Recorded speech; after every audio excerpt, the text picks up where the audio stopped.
Guys, I'm back with another video, and I am going to try my hardest to stare right here at the front of the camera just because I keep looking this way, and I don't know why I keep doing that, but if I do that, sorry. Um, I just wanted to go ahead and talk about my Big Chop experience number 2. Yes, I went a whole year of being natural, grew my puff out and everything. I ended up Texlaxing it, and when I Texlaxed my hair, that was the biggest mistake I had ever done. I was doing it just because I was tired of the afro. I was tired of the maintenance of it. I was just like, maybe it isn't for me. People consider a Texlax a relaxer, meaning that you've relaxed your hair and there's chemicals in it, so you're no longer natural. But me, I didn't even leave the perm in for more than 5 minutes. It wasn't. It felt like it was seconds more than minutes, if anything, because it was burning so bad. So I washed it out. I actually had my godmother do it. She's a professional hairstylist. So she tried to do it, but my hair still was wavy. Instead of my curls being tighter, they were loose, so they hung, and that was actually good. And I will insert a picture right here of what I'm talking about, on how my hair was hanging, how it looked. After that, I tried to do different styles with it, but all I ended up rocking was my ponytail. I just rocked a curly bun, and that was it. It was, and then it was hard for me to maintain do anything to my hair because if I had washed it and it dried up, my hair would be extremely hard to comb through. It tangled up so much.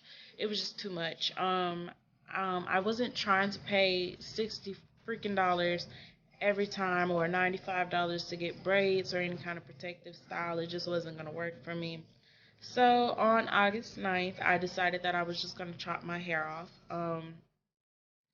Was it like the first experience? No, because the first experience I chopped it off because I was trying to get a job and I didn't want to go in there looking like, you know, I didn't want to look ratchet. And my hair was just all over the place because it hadn't grew out.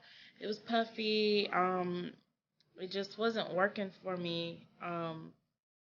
So actually, hold on. I'm telling the story so backwards. I'm telling so backwards. I was trying to get interviews with my long hair.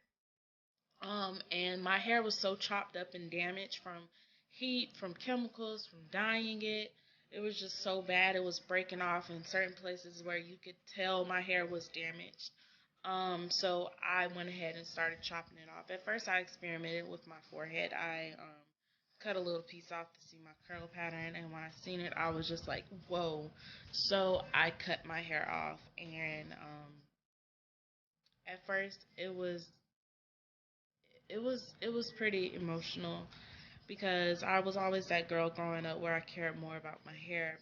I never for once had short hair. My hair was always long. So when I cut it off, I got really emotional. I cried. Um, I cried and then I laughed because I was so shocked.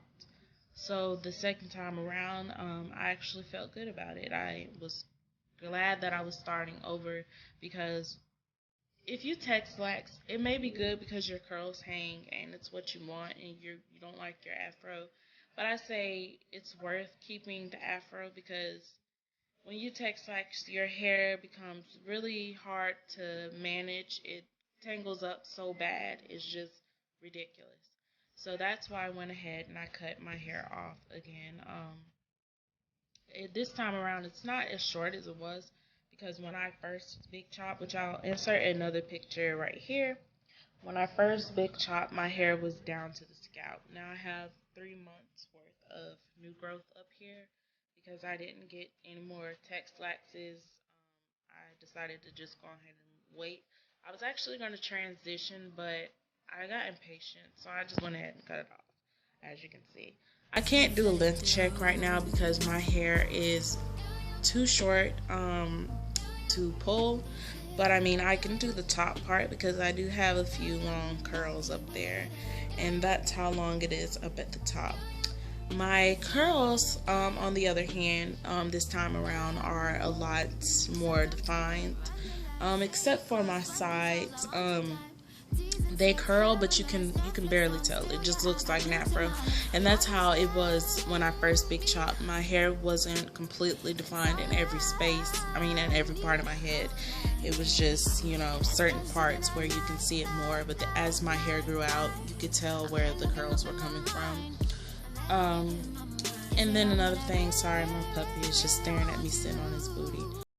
But yeah. So my curls have changed. My hair is still dry. I use Cantu. I will do a video on the products that I use for my hair. Another video on that, because I don't feel like going to get that stuff right now. But yeah. So sorry, I just dropped my camera. But so yeah, this time around, and I'm using my phone, by the way, if I didn't say that already. I'm using my phone because I didn't feel like charging my camera. So I'm not using my camera, and it'll be quicker for me to edit on my phone than to sit there on the computer all day and try to edit it. But anyways, yeah, so this time around I'm very content with it. I like it. I just was missing my shortcut. I am debating now if I want to color it or if I want to just leave it the natural color, because I did regret coloring it the first time I big chopped, because I wanted my hair to be dark again, because it was hard to get weaves or any kind of braids without, you know, all the different colors in my head. Because when I got it lightened, my godmom bleached my hair, and she didn't bleach it a lot. She just bleached it enough to lift the color, and it didn't come out the color I wanted it to be. So it was like a red, a blonde. It was crazy. So I ended up putting a rinse in it, and it was red, and I loved it. I loved the red color because it brought out more of my curls, and my hair was actually shorter that time around. And if I can find a picture of that, I will insert it right here too. Gosh, I'm gonna be inserting so many pictures. But yeah, I like it, and if you want to see my first big chop videos or whatever, I will link that down below in the description box, so you can see how my hair was compared to now, and you can do comparisons if you want to. But if you have, and I really don't have any much more to say, because right now this is only going on my second week of big chopping, so I don't really have many updates. But I will be doing monthly updates, not like every month, but I'll skip a month and then come back and do another update. So it'll be like my first month mark, I will do a video. Then my third month mark, I will do a video, and I will do some videos in between of how I keep my hair styled, or if I get a protective style, then you guys will know about it. But other than that, if you have any questions about anything else concerning my big chop, or if you are planning to big chop and have questions about the dryness or the maintenance of it, then you can leave it down in the comments. I'm here to chit chat. I don't care. So if you have any just any questions about anything, just leave them down below. Or if you have any special requests that you want me to do, if you want me to do a morning routine, or how I wake up and do my hair every day for work, then let me know. Other than that, give this video a thumbs up and subscribe, and I will have more videos for you guys soon. Bye.